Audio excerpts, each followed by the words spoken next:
Assalamualaikum warahmatullahi wabarakatuh. Halo, selamat bertemu teman-teman. Kami dari kelompok 6 Komunikasi Keamanan hari ini gue akan membahas tentang buzzer. Tema hari ini adalah buzzer mengancam kebebasan berpendapat melalui media sosial. Sebelum ke pembahasannya, gue mau kenalin teman-teman gue dulu nih. Sebelumnya ada gue sendiri, ada Rifat Sabri, lalu temen gue ada Roy Putra Martin, ada juga anak Agung Bagus, dan juga yang terakhir adalah Safa Nabila. Oke, sebelumnya gue mau bertanya dulu nih sama teman-teman gue yang ada di sini. Menurut kalian itu buzzer itu apa sih? Kalau menurut pemahaman gue sendiri sih, buzzer politik ini tugasnya itu sama kayak sales. Tapi versi online-nya, mereka memasarkan kandidat politik dari partai politik tertentu. Dan tugas mereka yang lainnya itu untuk nyerang pihak yang mengkritik kandidat politik atau pemerintah. Tapi kalau pendapat gue ya, kalau buzzer politik itu menurut pemahaman gue, dia itu sebenarnya buzzer itu hampir sama kayak headset.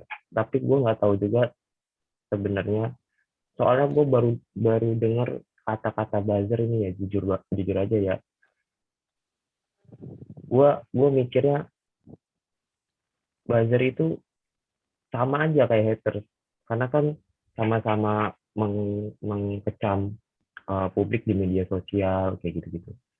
Itu sih yang gue tahu ya. Kalau buzzer itu kan biasanya lebih ke sistem bot atau ada sistem humannya. Tapi kalau sedangkan hater kan dia terkadang ada sistem, dia nggak menggunakan sistem bot atau human, dia lebih ke fake akun ya kalau menurut gue sendiri gitu. Kalau menurut pendapat kalian apa ya? Kalau menurut gue sih itu hal yang berbeda sih antara buzzer sama haters. Karena kalau buzzer itu kan kebanyakan itu kan dibayar tuh. Kalau dia bekerja apa dia tuh kayak pekerjaan juga sih kalau menurut gue. Karena mereka mencari uang dari profesi buzzer itu. Cuma kalau haters kalau menurut gue itu kan orang-orang yang mempunyai kebencian ataupun tidak suka terhadap seseorang, lalu dia mengkomentari orang itu dengan beberapa maksud hal-hal yang menyinggung ataupun olok-olokan. Jadi kayak kalau haters itu emang berasal dari diri sendiri, cuman kalau buzzer itu lebih kayak orang-orang yang membenci tapi dibayar gitu. Jadi itu menurutku sih dua hal yang berbeda. Terus kalau menurut Safa sendiri, buzzer itu apa sih? Nah, gue sih sependapat sama lu deh kalau misalnya buzzer itu ya memang orang ataupun suatu kelompok yang diperuntukkan untuk menjatuhkan lawan politik atau menjelekkan dan menghasilkan blunder juga sih di tengah masyarakat nih, jadi ngebuat bingung. Sebenarnya mana sih pihak yang sesungguhnya baik ataupun memang pro sama rakyat, terus ya mereka biasanya juga dibayar gitu kalau menurut gue. Ya sih, emang kayak gitu. Kebanyakan buzzer itu emang dari dekat banget sama yang hal-hal yang berbau dengan politik sih. Karena ya gimana ya, soalnya orang-orang yang bermain di politik pasti sangat memerlukan yang namanya buzzer untuk mencari nama ataupun panggung. Atau selain itu mereka juga memerlukan buzzer untuk menjatuhkan lawan lawan dalam berpolitiknya. Jadi emang si buzzer ini sebenarnya agak-agak menyeramkan juga sih, dapat mengancam keamanan dari seseorang juga. Karena itu bisa membuat kita risih nggak sih dari hal-hal yang dikomentari oleh buzzer itu sendiri. Gue mau nanya nih, eh pendapat kalian itu loh, kalau menurut kalian tuh buzzer ini bisa menimbulkan dampak negatif atau positif itu gak sih? Kalau gua sih ya, tergantung buzzernya ini. Kalau buzzernya dipakai buat kepentingan bisnis, kayak pemasaran produk gitu, ya pasti dampaknya positif karena Kalau buat bisnis, tugasnya si buzzer ini kan promosiin produk kan di media sosial gitu.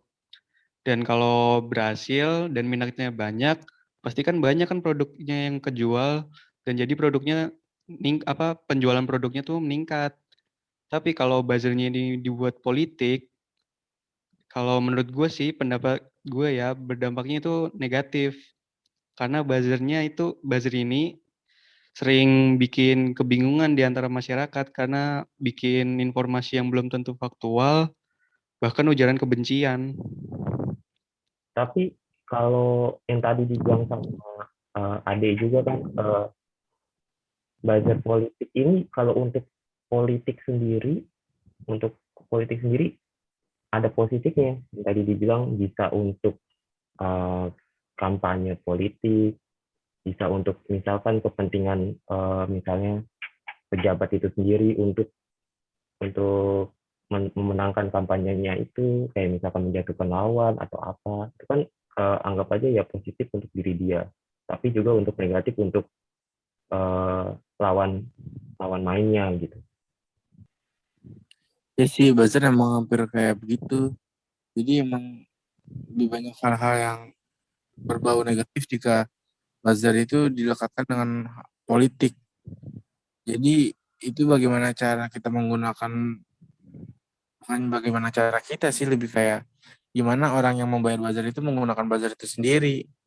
Ketika buzzer itu digunakan sebagai alat politik untuk menjatuhkan lawan, ya buzzer itu akan menjadi satu hal negatif.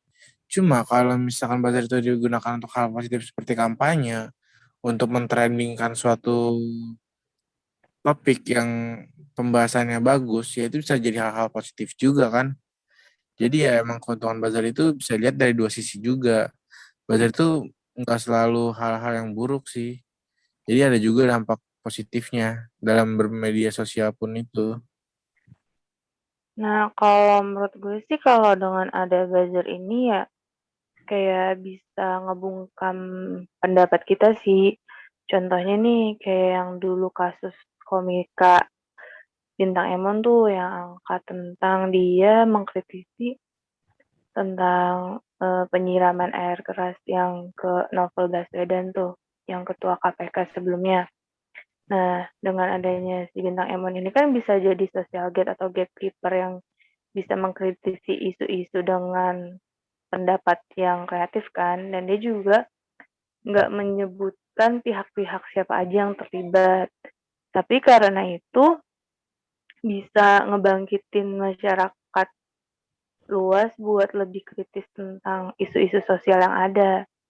Sampai dia itu diserang buzzer dan hampir aja tuh akunnya itu hilang. Untungnya nggak sampai hilang kan. Nah, kalau menurut kalian tuh bagaimana sih menyikapi hal tersebut gitu sebagai kayak netizen atau pengguna sosial media? Nah, itu benar banget tuh, kasus Bintang Emon salah satu atau contoh yang benar-benar ngeri juga sih ketika orang biasa berkomentar mengenai politik ataupun dia seorang public figure, pasti itu kan berdampak besar. Dari kasus Bintang Emon pun menurut gue kita bisa belajar sesuatu hal sih, ketika kita menjadi public figure dan kita mengkritik pemerintah pun masih banyak banget buzzer-buzzer yang nyerang kita dengan fitnah-fitnahan. Jujur gue juga kaget sih ngelihat yang kasus Bintang Emon, ketika Bintang Emon mengomentari atau mengkritik pemerintah secara benar, cuma banyak sekali buzzer-buzzer yang fitnahnya itu cukup kejam, kayak Bintang Emon dibilang pakai narkoba lah, Bintang Emon inilah itulah. Jadi emang agak mengerikan juga sih buzzer ketika disandingkan dengan hal-hal politik seperti itu. Berarti dari buzzer ini juga bisa sampai ngebunuh karakter seseorang nggak sih menurut kalian? Sama pencemaran nama baik yang padahal tuh kayak Bintang Emon ini nggak sampai nyebutin pihak-pihak yang terlibat gitu, cuma hanya mengkritisi aja. Ya, kalau untuk pembunuhan karakter sih, kalau menurut gue sih bisa ya. Soalnya kan tergantung kembali lagi ke ke subjek yang yang dikecam tersebut ya. Kalau mentalnya dia nggak kuat, kalau misalkan dia nggak kuat nahan kecaman atau membuli sih kayaknya, lebih ke kecaman gitu ya, nggak suka atau ngejelek-ngejelekin atau membuat merusak nama baik kayak gitu. Ya termasuk sih sebenarnya kalau untuk menurut gue sendiri ya. Kalau Saudara Agung gimana? Kalau pendapat gue sih gimana ya? Tergantung orang yang kritikan sih dari buzzernya. Maksudnya kayak kena omongan dari buzzernya kayak perundungan gitu mungkin ya.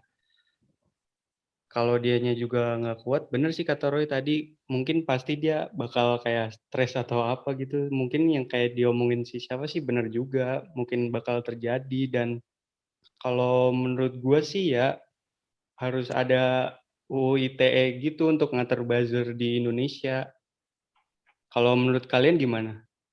Ya kalau menurut saya sih perlu ya, karena kan di sini buzzer tuh nggak sesuai sama undang yang berlaku ya, kan kenyataannya kita dinyatakan bahwa bebas berpendapat dan bermedia sosial. Tapi ketika ada buzzer ini, si buzzer ini menyerang dan juga membunuh atau mencemarkan nama baik dari seseorang itu. Selain itu juga karena buzzer ya nimbulin blunder tersendiri di kalangan masyarakat. Selanjutnya kalau menurut pendapat lu gimana, Rod?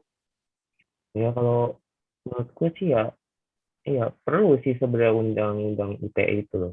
Sebenarnya ya bisa dilihat juga kan kayak buzzer itu kan eh, hampir kayak hater sih kalau menurut gue ya, hampir kayak hater dia. Mau dia sistemnya menggunakan bot atau menggunakan ya human biasa, tetap aja dia sistemnya mencengkam gitu, mengkecam uh, subjek tersebut gitu.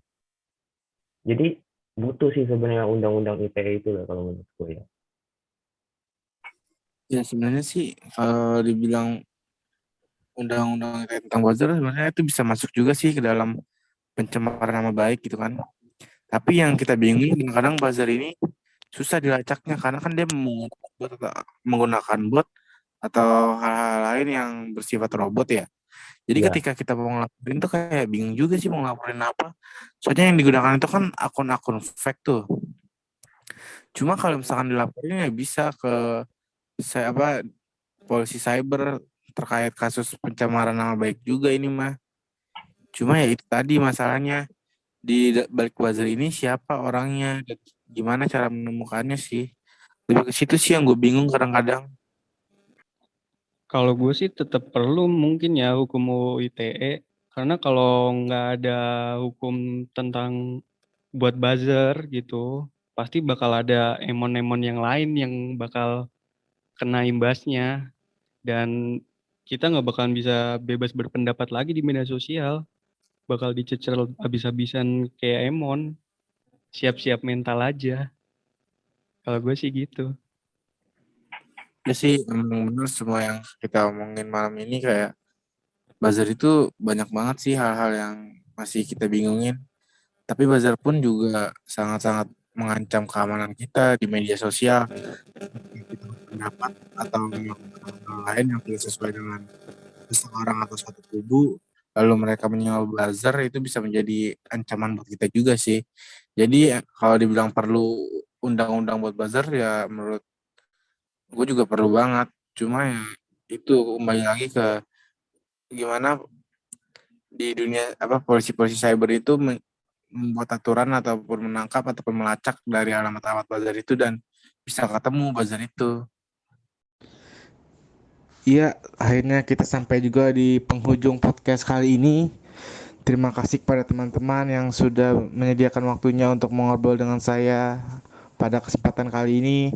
Terima kasih kepada para pendengar yang sudah mendengarkan podcast ini. Sekian podcast dari kelompok 6. Mohon maaf bila ada kesalahan, salah kata atau apapun. Terima kasih sekali lagi. Wassalamualaikum warahmatullahi wabarakatuh.